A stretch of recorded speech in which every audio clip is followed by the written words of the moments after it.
हरे कृष्ण, हर हर महादेव। आप सभी का दिन शुभ हो। आज दिनांक है 5 मार्च और दिन है बुधवार।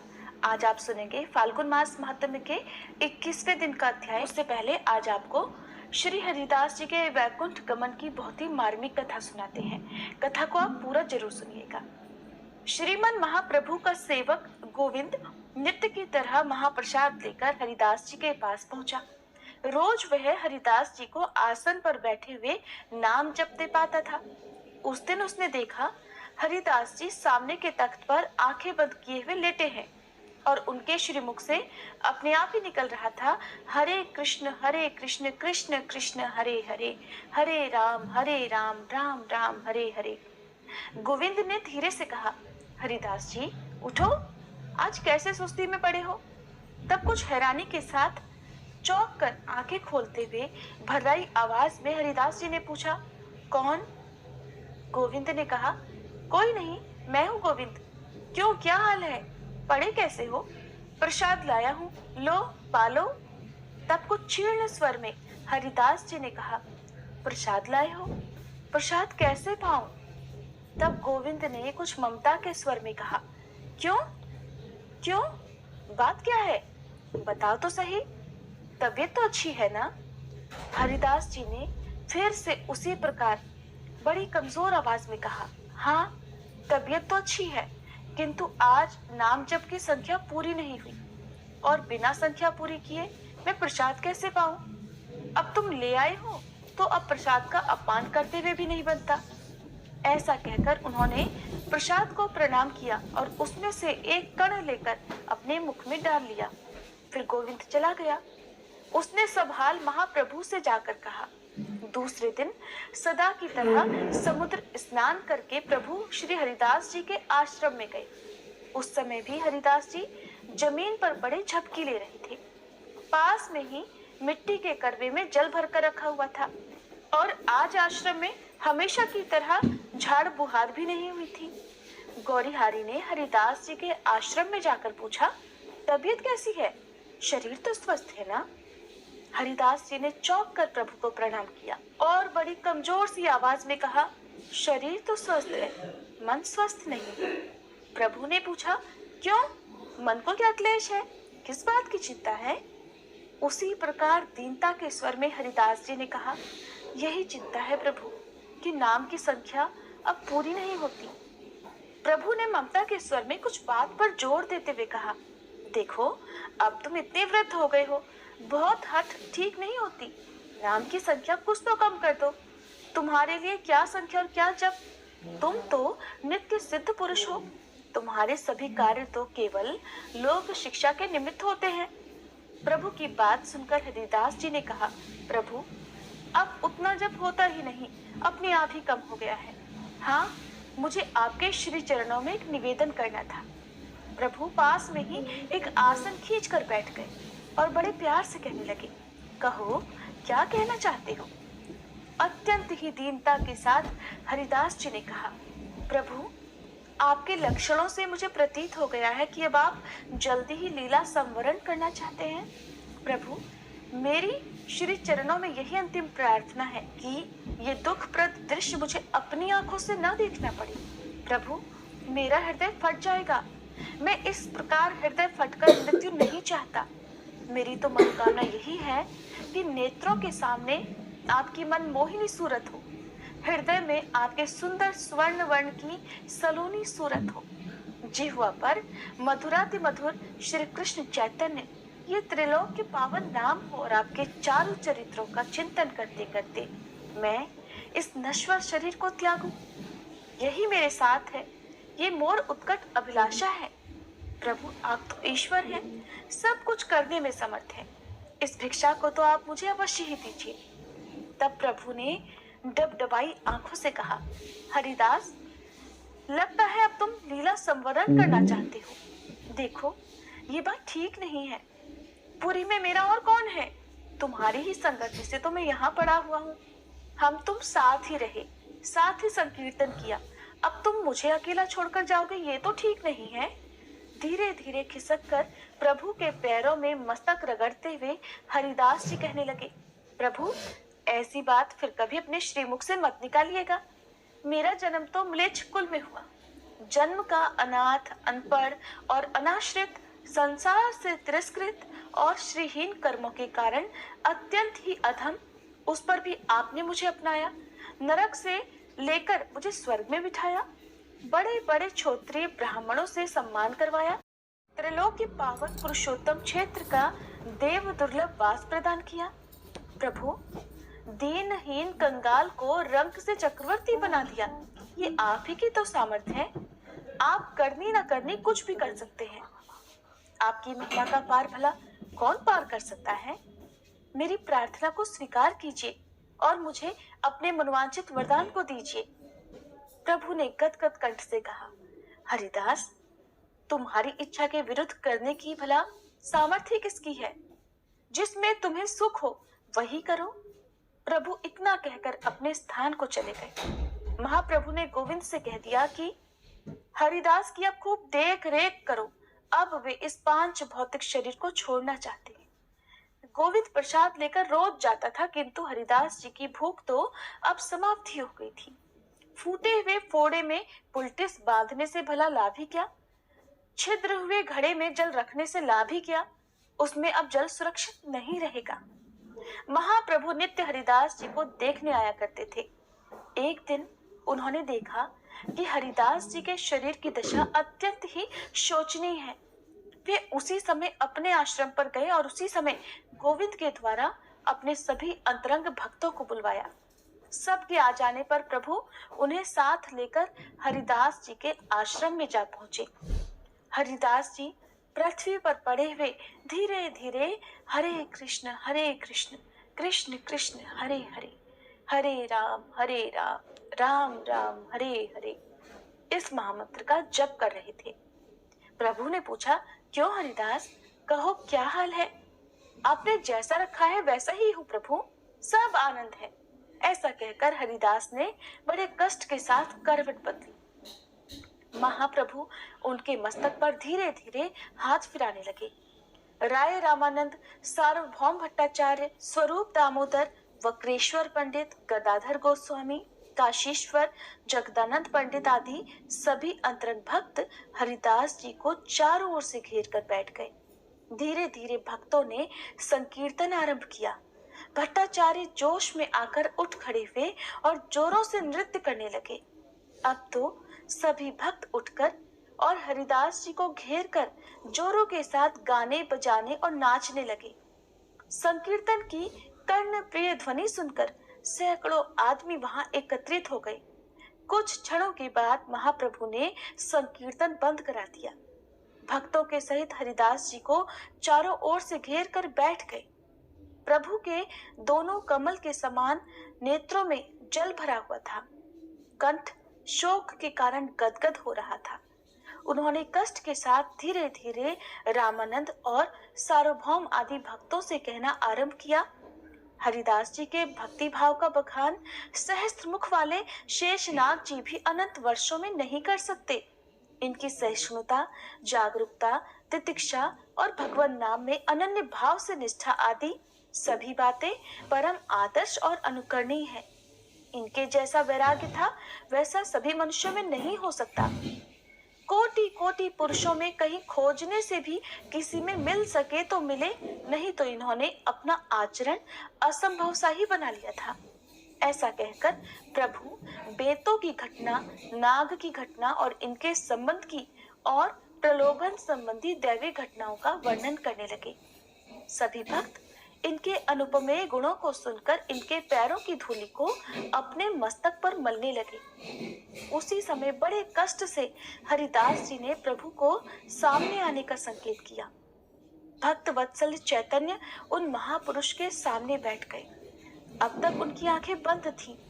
अब उन्होंने अपनी दोनों आंखों को खोल लिया और बिना पलक झपकाए अनिमेष भाव से वे प्रभु के श्रीमुख की ओर निहारने लगे, मानो वे अपने दोनों बड़े बड़े नेत्रों द्वारा महाप्रभु के मनोहर मुखारविंद के मकरंद का तन्मयता के साथ पान कर रहे हों और उनकी दृष्टि महाप्रभु के श्रीमुख की ओर से क्षण भर को भी इधर उधर हटती नहीं थी।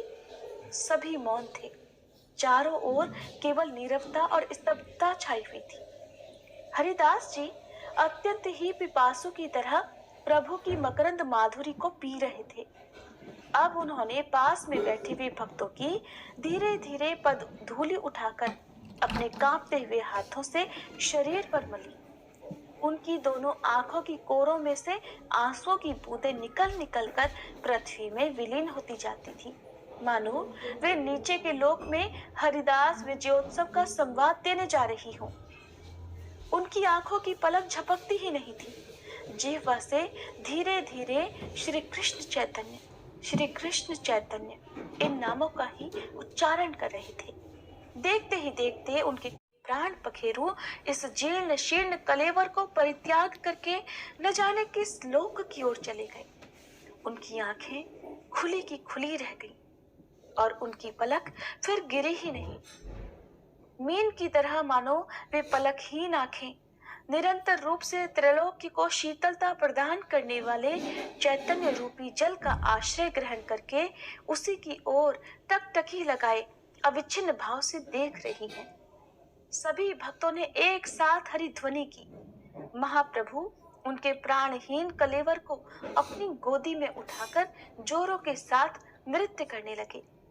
सभी भक्त रुदन करते हुए हरि बोल की हृदय विदारक ध्वनि से मानो आकाश के हृदय के भी टुकड़े टुकड़े करने लगे। उस समय का दृश्य बड़ा ही करुणाजनक था। जहां श्री चैतन्य हरिदास जी के प्राणहीन शरीर को गोदी में लेकर रोते रोते नृत्य कर रहे हों, वहां फिर बाकी भक्तों की करुण दशा क्या हुई होगी, इसका आप सभी स्वयं ही अनुमान लगा सकते हैं। और उसका कथन करना तो हमारी शक्ति के बाहर की बात है। इस प्रकार बड़ी देर तक भक्तों के सहित प्रभु कीर्तन करते रहे। इसके बाद श्री जगन्नाथ जी का प्रसादी वस्त्र मंगाया गया। उससे शरीर को लपेटकर उनका बड़ा भारी विमान बनाया गया। सुंदर कलावे की डोरियों से कसकर उनका शरीर विमान पर रखा गया।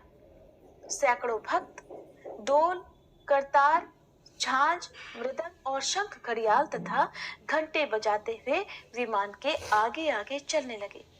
सभी भक्त बारी बारी से हरिदास जी के विमान में कंधा लगाते थे। महाप्रभु सबसे आगे विमान के सामने अपना उन्मत्त नृत्य करते जाते थे। वे हरिदास जी की गुणावली का निरंतर गान कर रहे थे।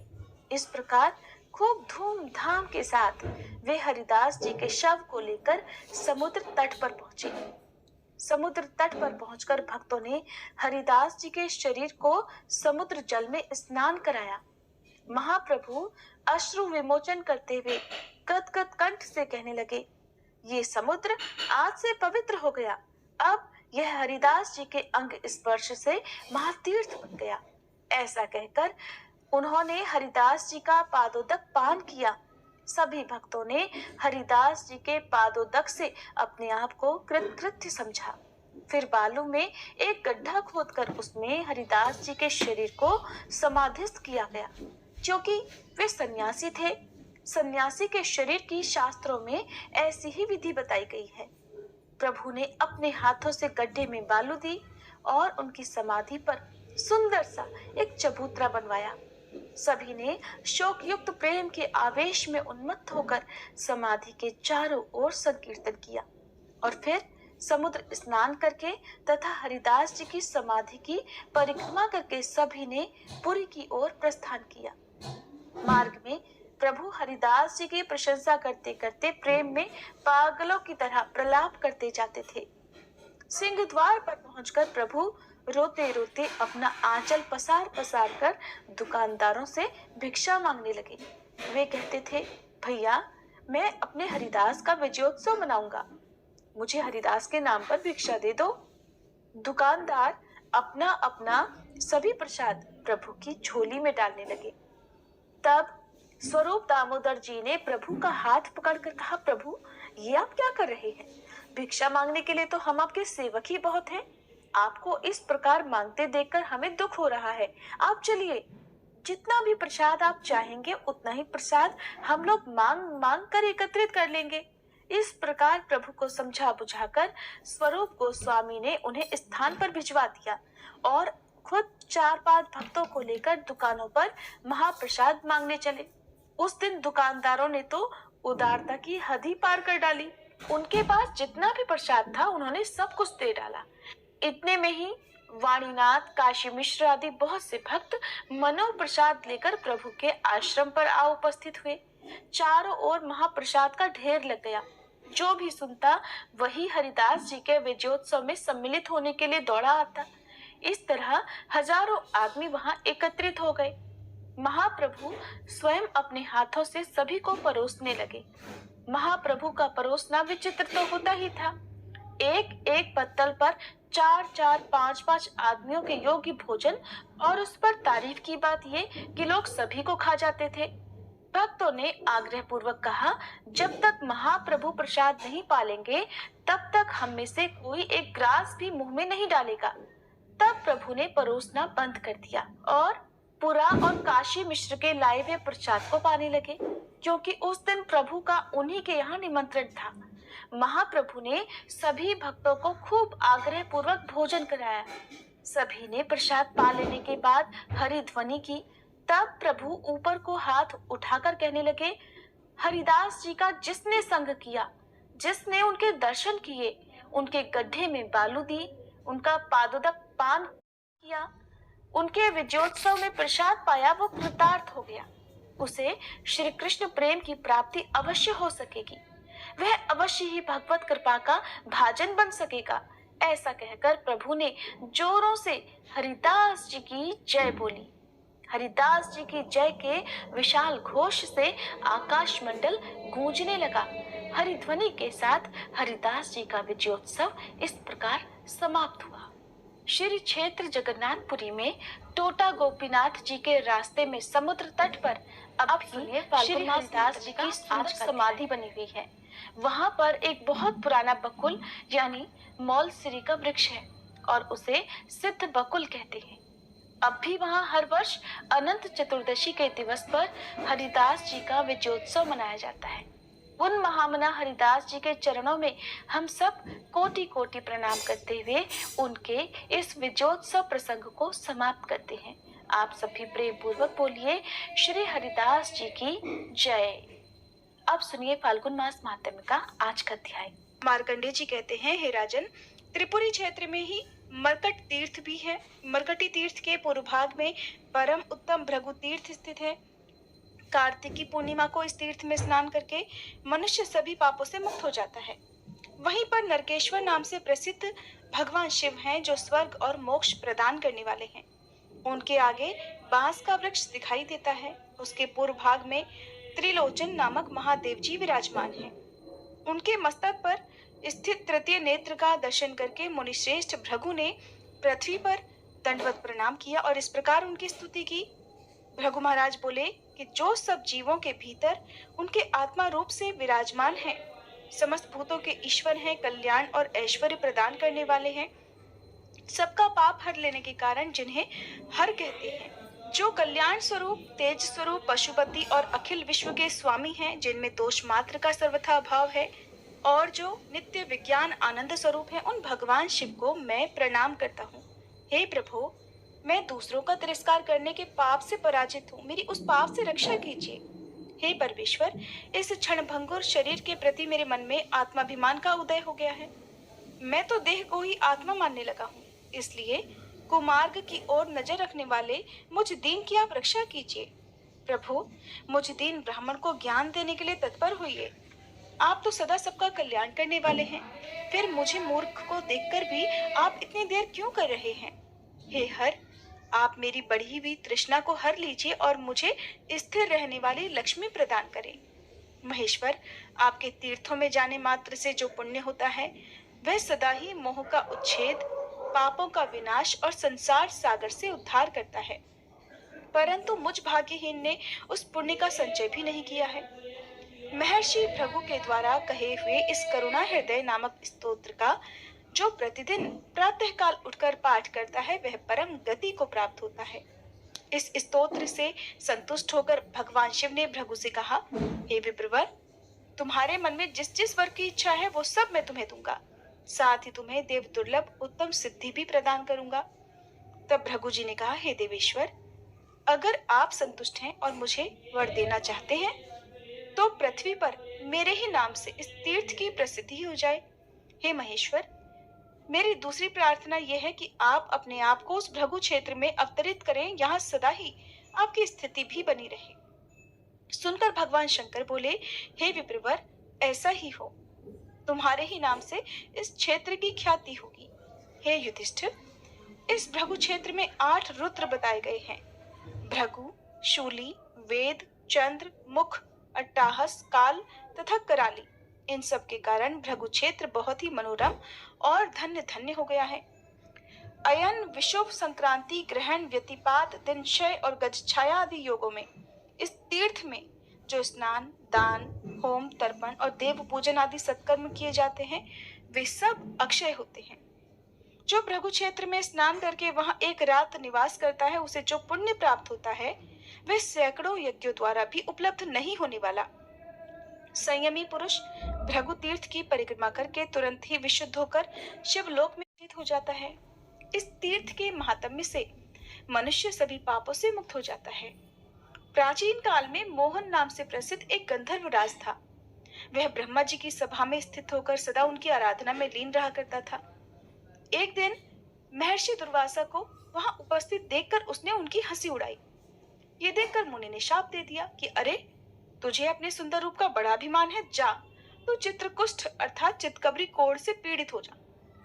उस शाप से भयभीत होकर गंधर्वराज ने मुनि से कहा, हे विप्रवर, मुझ अज्ञानी पर प्रसन्न होकर आप अपने शाप का अंत कर दीजिए। हे विप्रवर, आप अपने शाप को वापस ले लीजिए। बहुत प्रार्थना करने के बाद दुर्वासा मुनि बोले, हे गंधर्वराज, तो त्रिपुरी में नर्मदा का नाश करने वाले साक्षात भगवान सूर्य निवास करते हैं। नर्मदा के उत्तर तट पर उनका स्थान भास्कर तीर्थ के नाम से प्रसिद्ध है। उसमें स्नान करने से तुम पर लगा हुआ ये शाप दूर हो जाएगा। तब वह गंधर्वराज दुर्वासा मुनि को प्रणाम करके नर्मदा जी के तट पर गया।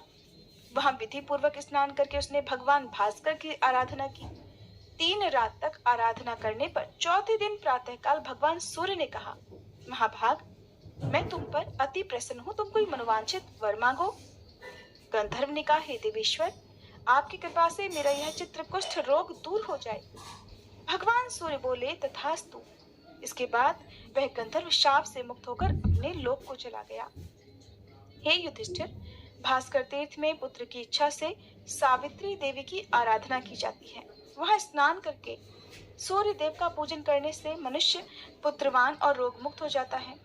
वहीं दक्षिण भाग में कोटीश्वर महादेव हैं। उनका विधि पूर्वक पूजन करने से मनुष्य कोटि लिंगों की पूजा का फल प्राप्त कर लेता है।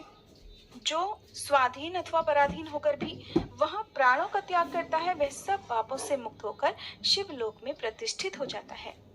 श्री मार्कंडेय जी आगे कहते हैं, हे धर्मराज, कोटि तीर्थ के दक्षिण भाग में नर्मदा नदी के तट पर ही सोम तीर्थ है, जो भगवान सोम अर्थात चंद्रमा द्वारा आराधित है। वहां स्नान करके मनुष्य स्वर्गलोक में जाते हैं और जिनकी वहां मृत्यु होती है वे फिर इस संसार में जन्म नहीं लेते हैं। सोमदेव के दक्षिण भाग में शक्रेश्वर महादेव विराजमान है। पूर्व काल में देवराज इंद्र ने वहां संपूर्ण कामनाओं की सिद्धि के लिए भगवान शिव की आराधना की थी। वहीं ब्रह्मकुंड नाम से प्रसिद्ध एक दूसरा तीर्थ भी है, जहां नर्मदा नदी की धारा उत्तर की ओर बहती है और वहां पर साक्षात भगवान विष्णु निवास करते हैं। महाराज, वहां स्नान करके मनुष्य विष्णु लोक में जाता है। अमावस्या और व्यतिपात योग में वहां तिल और जल की अंजलि देने से तथा श्राद्ध करने से पितरों को अक्षय तृप्ति मिल जाती है। राजन, जहां उत्तर वाहिनी नर्मदा, पश्चिम वाहिनी गंगा और पूर्व वाहिनी सरस्वती प्राप्त हो, उस क्षेत्र की अवश्य ही यात्रा करो। ब्रह्मकुंड के उत्तर भाग में सनातन देव लक्ष्मीपति भगवान मधुसूदन अम्बरीश के नाम से विख्यात है। राजन, जो एकादशी को वहां स्नान करके भगवान की पूजा करता है, वह सब पापों से मुक्त हो जाता है और अंत में भगवान विष्णु के लोक में जाता है। उसी के पश्चिम भाग में हंस तीर्थ है। वहां भी स्नान करके जो श्राद्ध और दान करता है, वह हंस तीर्थ के प्रभाव से तिर्यक योनि अर्थात पशु पक्षियों की योनियों में जन्म नहीं लेता। उसके पश्चिम भाग में महाकाल नाम से प्रसिद्ध शिवलिंग है, जिनकी पूजा करके मनुष्य भगवान शिव के लोक में जाता है। वहीं मात्र तीर्थ नाम से प्रसिद्ध जो पुण्य स्थान है उसमें मात्र केश्वर लिंग प्रतिष्ठित है। वहां स्नान करने से अश्वमेध यज्ञ का फल प्राप्त होता है। वहां से पश्चिम ब्रह्मेश्वर लिंग है, जिसकी आराधना साक्षात ब्रह्मा जी ने की है।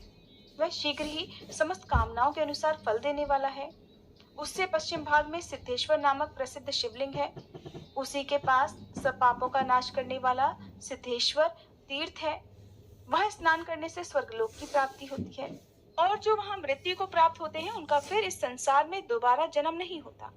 पौष मास के शुक्ल पक्ष की अष्टमी तिथि को विधि पूर्वक उनकी पूजा करके मनुष्य स्वर्गलोक में आदर पाता है। उससे उत्तर भाग में विश्वविख्यात संगम तीर्थ है। वहां गंगा, यमुना और नर्मदा का नित्य संगम जानना चाहिए। महाराज, उसमें स्नान करने वाले को अश्वमेध यज्ञ का फल प्राप्त होता है। उस तीर्थ में पितरों का श्राद्ध अवश्य ही करना चाहिए। वह उनकी प्रसन्नता को बढ़ाने वाला और मोक्ष प्रदान करने वाला होता है। तब धर्मराज ने पूछा, हे मुनिश्रेष्ठ, इस तीर्थ में गंगा और यमुना जी कैसे आई, ये प्रसंग भी विस्तार पूर्वक बताइए। तब मार्कंडेय मुनि इस प्रकार बोले, हे राजन, त्रिपुरी में मतंग नामक एक प्रसिद्ध धर्मपरायण राजर्षि रहा करते थे। वे भगवान शिव के भक्त, महान योगी और वेद वेत्ताओं में श्रेष्ठ थे। एक दिन तपस्वी मतंग मुनि के समीप उसी मार्ग से जाते हुए सप्त ऋषिगण आए। उन्होंने उन ऋषियों को नमस्कार करके अर्घ्य और पाद्य आदि के द्वारा उन सब की पूजा की। जब वे सब लोग कुशा के आसन पर विराजमान हो गए, तब मतंग मुनि विनय पूर्वक बोले, महर्षियों, आज मैं धन्य हो गया, क्योंकि आज मेरे यहाँ श्राद्ध के दिन आप जैसे महात्मा ब्राह्मण जो पधारे हैं। महामुनि मतंग का ये वचन सुनकर वशिष्ठ जी कहने लगे, महर्षि, हम लोग तो गंगा यमुना के संगम में स्नान करने के बाद ही भोजन करेंगे। तब मतंग जी ने कहा कि अच्छा, आज यही गंगा यमुना के संगम में आप लोगों को स्नान करना होगा। ऐसा कहकर मुनि ने ध्यान में लीन होकर माँ गंगा और यमुना जी का आवाहन किया। उनके आह्वान मात्र से ही गंगा और यमुना दोनों नदियां तुरंत ही वहां चली आईं। तब मतंग जी ने कहा, मुनिवरों, अब आप लोग गंगा यमुना के संगम में स्नान करें। सप्त ऋषि महात्मा मतंग का यह अद्भुत कर्म देखकर मन ही मन बड़े विस्मित हुए। इसके बाद उन मुनीश्वरों ने विधि पूर्वक स्नान किया और मतंग मुनि का पितृ यज्ञ संपन्न कराकर स्वर्गलोक को प्रस्थान किया। फिर गंगा और यमुना दोनों ही नर्मदा में समा गई। इस प्रकार वहां सब पापों का नाश करने वाला श्रेष्ठ संगम तीर्थ प्रकट हुआ। जो मनुष्य सब धर्मों से संपन्न और शिव भक्ति में तत्पर होकर सोमवती अमावस्या के दिन संगम तीर्थ में स्नान करता है, वह पहले और पीछे की 7 पीढ़ियों का उद्धार करके तत्काल ही शुद्ध होकर स्वर्गलोक में सम्मानित होता है। उसे सब पापों से छुटकारा मिल जाता है। जो क्रोध और इंद्रियों को जीतकर लगातार 6 महीने तक प्रतिदिन वहां स्नान और महेश्वर की पूजा करता है, वह किसी कारण से यदि कभी म्लेच्छ देश में या जहां कहीं भी मृत्यु को प्राप्त हो जाए, अंत में भगवान शिव के ही समीप जाता है। धर्मराज युधिष्ठिर को आगे बताते हुए मार्कंडेय जी कहते हैं, हे राजन, जो मनुष्य ध्रुव तीर्थ में स्नान करके ध्रुवेश्वर महादेव जी का भक्ति पूर्वक पूजन करता है, वह शुभ विद्याधर लोक में 1,00,000 वर्षों तक राजा के पद पर प्रतिष्ठित होता है। नर्मदा तट पर एक नाक्षत्र नामक तीर्थ है, जहाँ सब पापों का नाश करने वाले ऋषेश्वर महादेव प्रतिष्ठित हैं। वहाँ 27 नक्षत्र सिद्धि को प्राप्त हुए हैं। उस तीर्थ में स्नान करके लोग स्वर्ग में जाते हैं और जिनकी वहाँ मृत्यु होती है, वे फिर जन्म न लेकर मुक्त हो जाते हैं। इसके बाद वराह नाम से विख्यात एक श्रेष्ठ तीर्थ है, जहाँ कल्याणदायिनी नर्मदा शुक्रा के नाम से जानी जाती है। वहाँ एकादशी तिथि को स्नान करके शास्त्रोक्त दान आदि सत्कर्म करने के बाद जो विष्णुपरायण व्रती पुरुष द्वादशी को शुद्ध भाव से गंध, पुष्प, धूप, दीप और नैवेद्य आदि के द्वारा भगवान वराह की पूजा करता है, वह भगवान विष्णु के वैकुंठ धाम में सदा आनंद भोगता है। जो ब्रह्मचर्य का पालन करते हुए क्रोध को जीतकर वैष्णव धर्म में तत्पर होकर भक्ति पूर्वक वैष्णव ब्राह्मणों को भोजन कराता है तथा विष्णु धर्म लिखवाकर क्षेत्रीय ब्राह्मणों को निवेदित करता है, उसे ब्रह्मा, विष्णु और शिव जी तीनों देवता वरदान देते हैं। विद्यादान से बड़ा और कोई दान नहीं है। उसके प्रभाव से दाता को सब फल प्राप्त हो जाता है। इसके बाद चांद्रायण नामक एक उत्तम तीर्थ है। पूर्णिमा तिथि को जब चंद्रमा का रोहिणी नक्षत्र से योग हो, तब उस महोत्सव की बेला में सब सिद्धियों को देने वाले भगवान चंद्रभूषण की पूजा करके मनुष्य स्वर्गलोक में प्रतिष्ठित होता है। जो परम धर्मात्मा पुत्र पूर्णिमा तथा सूर्य ग्रहण के अवसर पर पितरों के लिए तिल और जल की अंजलि या फिर पिंडदान देता है, उसके पापात्मा पितर भी तृप्त हो जाते हैं। वहीं पर द्वादशादित्य तीर्थ है, वह उत्तरायण काल में पुण्य की वृद्धि करने वाला है। राजन, वह संक्रांति काल और विषुव योग में स्नान और सूर्यदेव का पूजन करके मनुष्य सूर्य लोक में सम्मानित होता है। उत्तर दिशा में शंकर नामक शिवलिंग बताया गया है। जो अमावस्या में भगवान शंकर का पूजन वहां पर करता है, वो सब पापों से मुक्त होकर अंत में ब्रह्मलोक को जाता है। इसके बाद विश्वविख्यात संगम तीर्थ है, जहाँ नर्मदा के साथ दत्तात्रेय नदी मिली हुई है। वह उत्तर की ओर से आकर मिलती है। देवता और दैत्य सभी दत्तात्रेय नदी को मस्तक झुकाते हैं। वहां संगम में स्नान, दान और भगवान विष्णु का पूजन करके मनुष्य अंत में विष्णु लोक को जाते हैं।